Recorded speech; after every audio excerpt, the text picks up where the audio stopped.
There are stories that live inside towns like infections, whispered through generations, half believed, half feared. In the small Pennsylvania town of Harrow's Hollow, one such story concerns a bridge that hasn't existed for 50 years. Locals call it Harrow's Crossing, a narrow iron truss bridge that once spanned the Ashwick River. It was condemned in 1973 after a school bus full of children never made it home from a Halloween party. Witnesses said the fog that night was so thick it swallowed sound, light, and shape. The driver misjudged the turn and went straight through the rail, plunging the bus into the black water below. 31 children and one driver were lost. The bridge was dismantled the following spring, or so people thought. Every October 31st, just before midnight, someone claims to see the bridge again. Not a replica, not rebuilt, but returned. Locals describe its beams rusted and slick, lanterns burning with faint orange light, and a layer of fog so heavy it seems alive. It appears only for an hour, and anyone who crosses it never comes back the same. Darren Wright was 37 when he stopped believing in ghost stories. A delivery driver for a grocery chain, he knew the roads better than anyone in Harrow County. When his younger sister, Lila, started telling him about Harrow's Crossing reappearing each Halloween, he laughed it off. "You know what disappears every October?" he told her. "Common sense." That Halloween, Darren took the night shift. The forecast called for rain, and the dispatcher sent him through Harrow's Hollow to avoid the main highway, which was flooded. The shortcut would shave 20 minutes off his route. It was just after 11:45 p.m. when the storm worsened. Rain pounded the windshield, the wipers smeared more than they cleared, and the GPS stuttered. He slowed down near the turnoff. There, his headlights struck something odd, a metal bridge extending into a wall of fog. Darren froze. There shouldn't have been a bridge here. The county tore it down decades ago, but the GPS still showed a road continuing across. He rolled down his window. The air smelled of rust and river water. The rain had gone eerily quiet. Then came the laughter.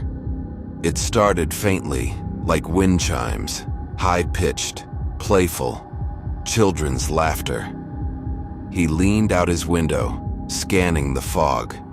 The sound echoed all around, impossible to pinpoint. When he turned back toward the dashboard, he saw a small, wet handprint on the inside of his windshield. He didn't move for 10 seconds.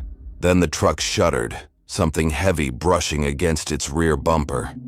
He shifted into reverse, but when he checked his mirrors, the road behind him had vanished. There was only mist. "Hello?" he called. A faint voice answered from the fog. "We can't get home." Darren stepped out, flashlight trembling in his hand. The bridge creaked under his boots, the metal slick and soft, like it had been underwater for years. His light caught movement, a child standing 30 feet ahead, wearing an old-fashioned Halloween mask, cracked down the middle. "Kid, you lost?" he called. The figure didn't respond.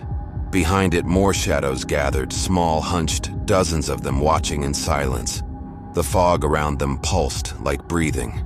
Then he heard the song. From somewhere within the mist, a warped children's melody drifted through the air. "Cross the bridge, don't look down. Cross the bridge, don't make a sound." The lights on the bridge flickered. One by one, the children vanished, melting into the fog, until only the masked boy remained. Darren took one step back, then another. The boy raised his hand and pointed directly at him. Something moved beneath the bridge, huge, slow, and heavy. Darren felt vibrations under his feet as if the river itself was awake. When he turned toward his truck, he saw that it had moved. It was now halfway across the bridge, headlights dimmed, driver's door wide open. He ran. The radio came on by itself, static, Then a woman's voice whispering, "Don't look back." Darren didn't. He jumped into the cab, slammed the door, and floored the gas. But the truck didn't move forward. Instead, it lurched downward, as though the bridge were folding in on itself. He screamed, pressing the horn, the sound drowning in static and laughter.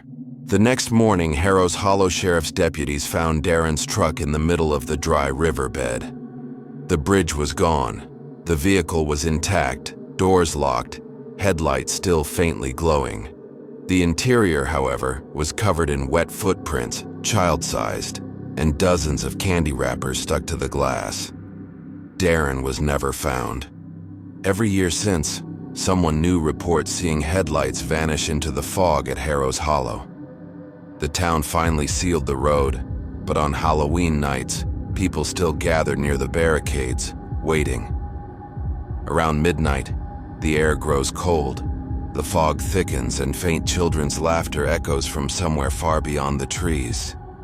Those who've been brave or foolish enough to listen closely say they can hear the bridge creaking back into existence, just long enough for one more lost traveler to cross. And sometimes, if the wind dies down, you can still hear that song.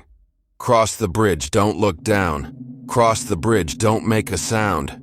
If you ever hear it, turn around, because Harrow's Crossing always collects what it's owed. There's a roadside motel along Route 47, just outside a small Ohio town, that doesn't exist on any booking site. No website, no phone number, no recent reviews. It's called the Hollow Creek Motel, and its neon sign only lights up one night a year and on Halloween.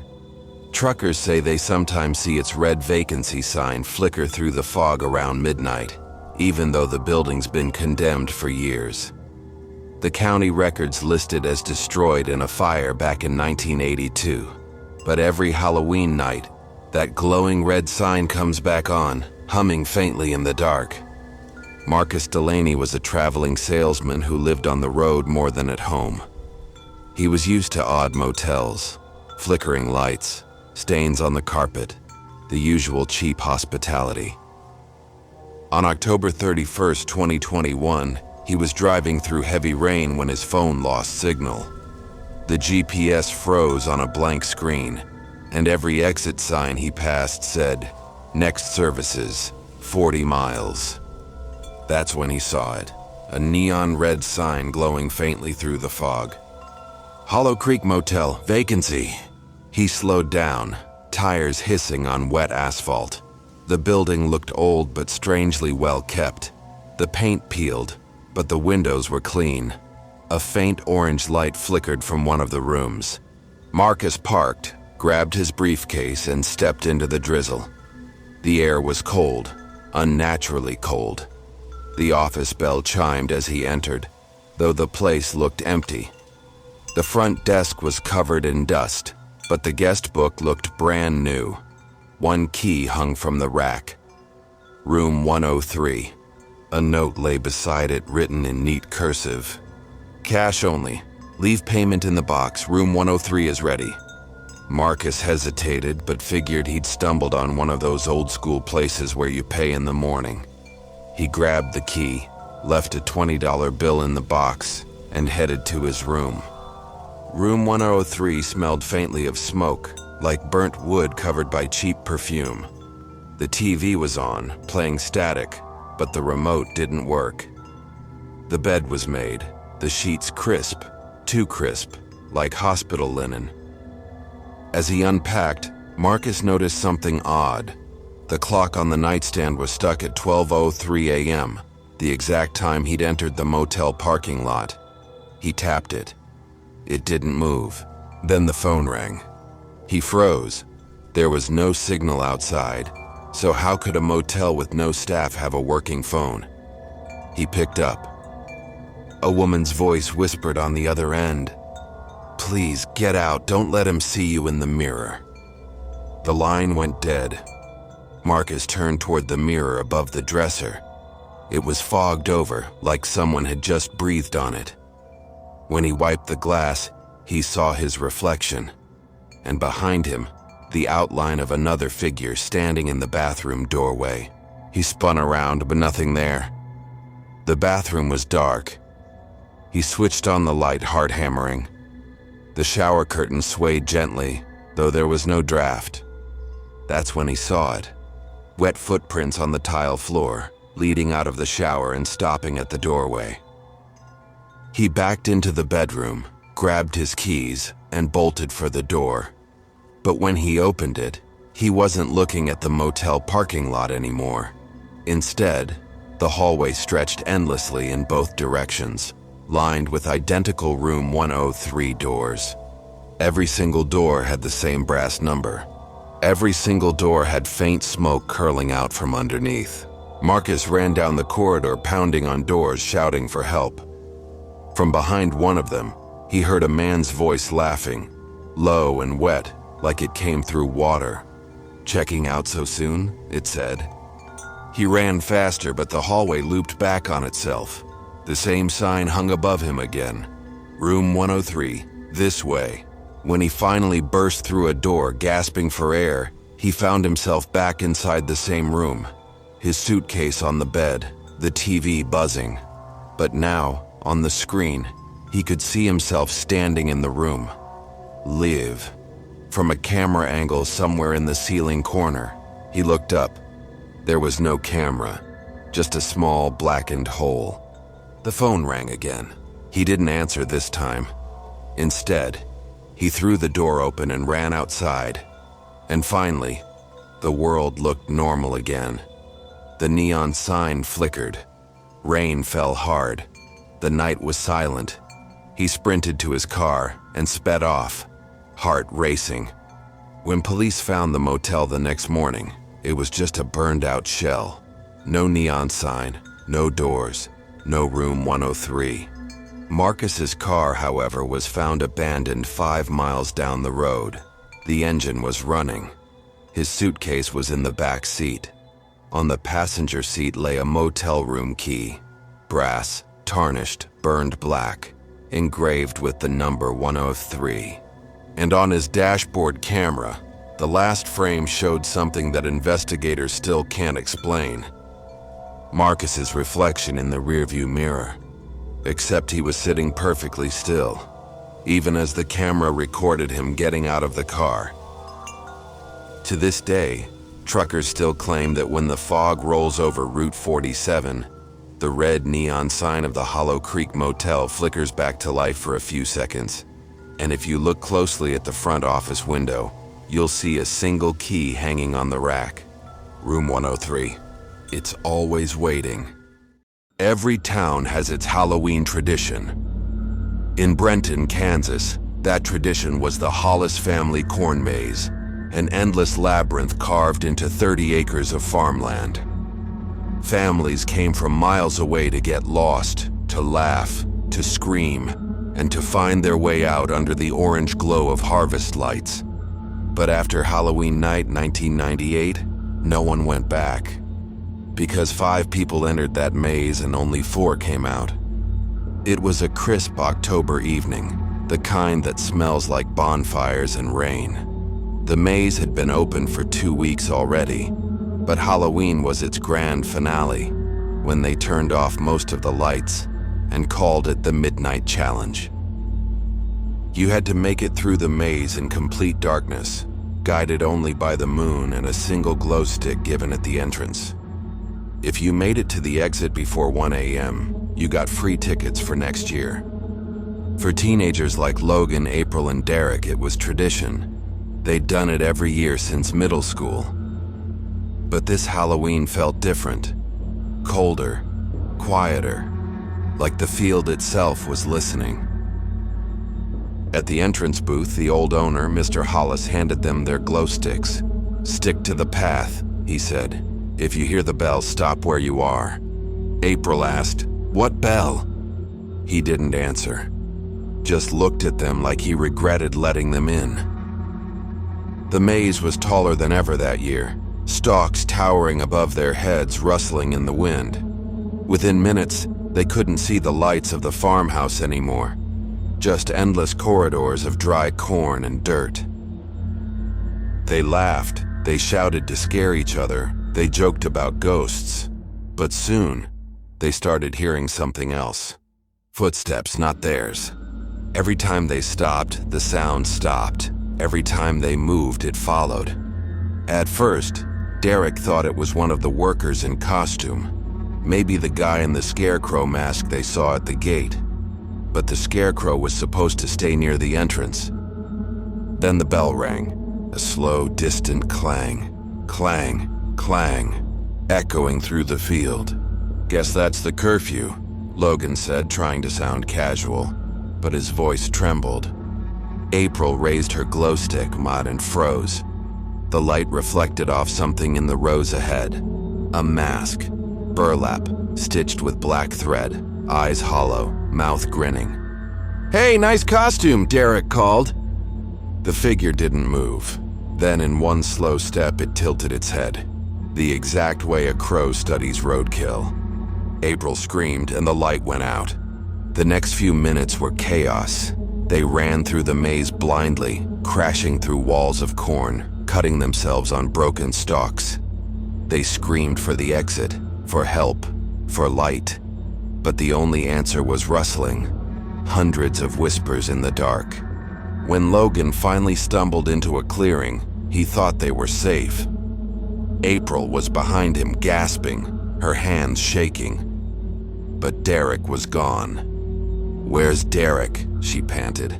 I don't know, he was right behind us." The bell rang again, this time closer. From the far side of the clearing, something moved. The shape of a man dragging a broken bell on a rope, its clapper clanging with every pull. His mask gleamed in the moonlight. Burlap stitched shut where the mouth should be. April dropped her glow stick. "Run," Logan whispered. They tore through the maze until their lungs burned. The corn walls seemed endless. No matter how far they ran, the bell kept ringing behind them. Steady, mocking, patient. Then they saw it, the exit gate glowing faintly under a flickering lantern. They burst through, screaming for help. The farmyard was empty. No music, no people, no lights, just fog rolling in from the field.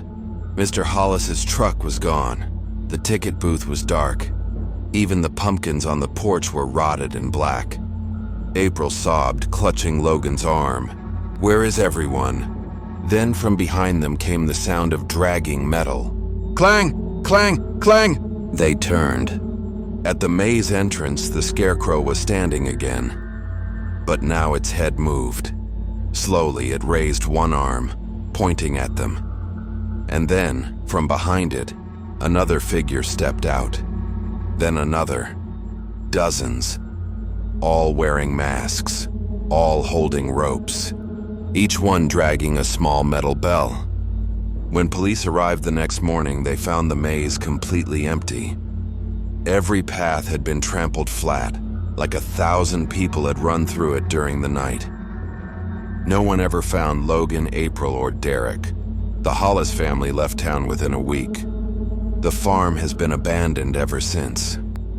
Locals say that on Halloween night, if you drive past the fields, you can still see faint orange lights moving through the corn and hear the bell ringing from somewhere deep inside. They say the maze grows back every year, no matter how many times it's burned. And sometimes when the wind shifts just right, you can hear the laughter of the lost. Most people don't believe in ghosts until they hear one. In the quiet town of Cold Hollow, there's an old AM radio frequency that only broadcasts once a year, on Halloween night, between 11 p.m. and 3 a.m. Locals call it Station 1043, but it isn't listed on any registry. It doesn't play music, it doesn't run ads, it just talks. The first time you hear it, it sounds like static, until the voices start to come through. And they always say the same thing at the beginning. This is Cold Hollow Radio, and we're still on the air. In 2002, Ethan Miller, a night security guard for the town's old railway depot, discovered the station by accident. He was doing rounds in his truck on Halloween, flipping through the radio to stay awake. All the FM stations were fading in and out from the storm, so he switched to AM, static, crackle, hum, and then a voice. It was calm, steady, and too clear for the old radio in his truck. "Tonight's forecast," the man said. "Cold rain, low fog, and lost travelers on the road. If you're out there, keep your lights on." Ethan smiled, thinking it was some local Halloween prank. But the broadcast continued. "We've got a few lost souls calling in tonight. Let's see who's on the line." Then came the sound of a phone click and a woman's voice, crying. "Please, someone help me. My car hit the water. I can't get out." Static surged. Ethan leaned forward, gripping the wheel. "Hello?" he whispered as though she could hear him. "He's coming back," the woman said. "I shouldn't have stopped. Please tell my son I'm sorry." The transmission cut off. Then the host spoke again. "If you're driving along Route 9, please slow down near the bridge. It's a bad night for crossing." Ethan's blood turned cold. He was on Route 9, and up ahead he could see the bridge through the rain. He stopped his truck on the shoulder, heart pounding. There were skid marks on the road, fresh. The guardrail on the right side was broken, twisted metal pointing down into the ravine below. He grabbed his flashlight and ran to the edge. Below, through the fog, he could see the faint glimmer of headlights submerged in the water. Ethan called the sheriff's department. They arrived 20 minutes later and pulled the car from the river. Inside was a woman in her mid-30s. She had drowned just minutes before he arrived. Her name was Lydia Harper. The radio in her car was still on, tuned to 10:43 a.m. After that night, Ethan couldn't let it go. He told people about what he'd heard, about the voice, the warning, the call for help. Most laughed. Some said he must have picked up an old police frequency, a delayed broadcast, interference. But Ethan kept listening. Every Halloween, he tuned in to 10:43 a.m., and every year, the broadcast returned. Always the same voice hosting, always the same introduction. "This is Cold Hollow Radio, and we're still on the air." And every year, someone in town died that night. A car crash, a house fire, a heart attack. Sometimes, the victims were people who'd been mentioned on air. In 2007, Ethan started recording the broadcast. He kept the tapes locked in a metal box under his bed. The first few were faint static and distorted voices, but by 2010, the sound was clearer. Too clear. That year, the host's voice said something that made Ethan freeze. And tonight's caller in is Ethan Miller, still out there keeping watch at the depot. Ethan's hands shook as he stared at the radio. He hadn't told anyone he was listening. "Ethan," the voice continued, "you've been faithful to the broadcast. You've been waiting. Maybe it's time to join the show." The sound of a phone ringing filled the truck. His phone, not the radio. Unknown number. He didn't answer. "Pick up, Ethan," the host whispered. Then came another voice through the radio, his mother's. She had died the year before. "Sweetheart, don't stay up too late. It's almost midnight." He ripped the radio out of the dashboard and threw it into the woods. The next morning, his truck was found idling on the depot road, headlights still on. The radio had been torn from the dash, but it was back on the seat, still working, still tuned to 10:43 a.m. The tape recorder in the glove box had captured his last words. You can hear him breathing hard, whispering, "It's not a station. It's a signal." Then a voice responds, "This is Cold Hollow Radio, and we'll be right back." When the sheriff's department went to investigate, they found no transmitter, no tower, no station license, nothing. The AM band was dead for miles in every direction, except on Halloween night. And even now, people still tune in out of curiosity. Last year, a teenage boy recorded the broadcast from his basement. He uploaded it online, thinking it was a hoax. At 1:12 a.m., the recording captured the host saying, "If you're listening to this, you're already tuned in." The boy disappeared 2 days later. Every Halloween night between 11 Haas and 3 the static on 10:43 a.m. returns. Sometimes it's just whispers, sometimes it's screams. But if you listen long enough, you'll eventually hear your name. And when you do, don't change the channel. Because once you're tuned into Cold Hollow Radio, you're already part of the show. The Hollow Creek Diner sat at the edge of a forgotten highway, the kind of place that never closed, even when it should have. Its neon sign had been flickering for decades, buzzing like an insect caught in a jar. To the few locals who still remembered it, it was just another relic of a quieter time.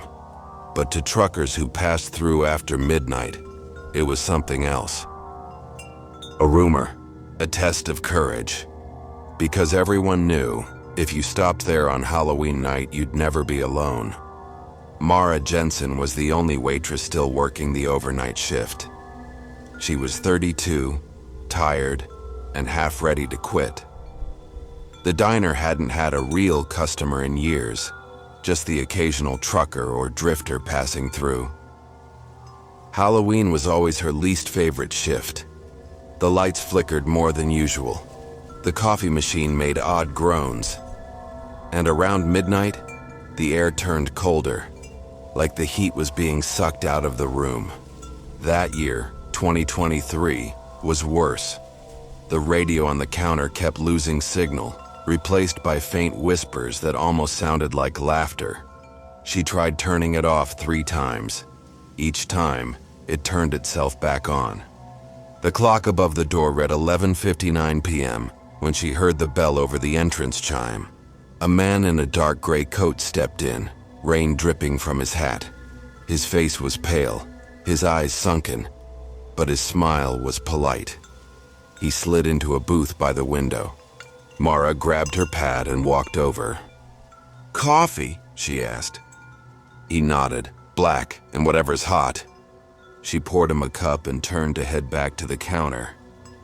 "Miss," he said softly, "do you know what happened here?" She frowned. "What do you mean?" "The fire," he said, "the one that killed everyone." Mara froze. "There's never been a fire here." The man tilted his head. "Then whose picture is that?" He pointed to the wall. There, behind the glass, was a framed photograph Mara had never seen before. 5 people, all wearing diner uniforms just like hers. Their smiles were faded. The caption at the bottom said, "Hollow Creek Diner Staff, October 31st, 1983. She laughed nervously. Must be something the owner put up. But when she looked toward the kitchen, the door was slightly open, and behind it, the faint sound of a sizzling griddle hissed in the dark, though no one was cooking. "Is someone back there?" she called. No answer. When she turned back, the man in the booth was gone. The coffee cup sat untouched, steam still rising from it. A truck pulled up outside, its headlights cutting through the rain. A tall man stepped out, drenched and shivering. He entered quickly, slamming the door behind him.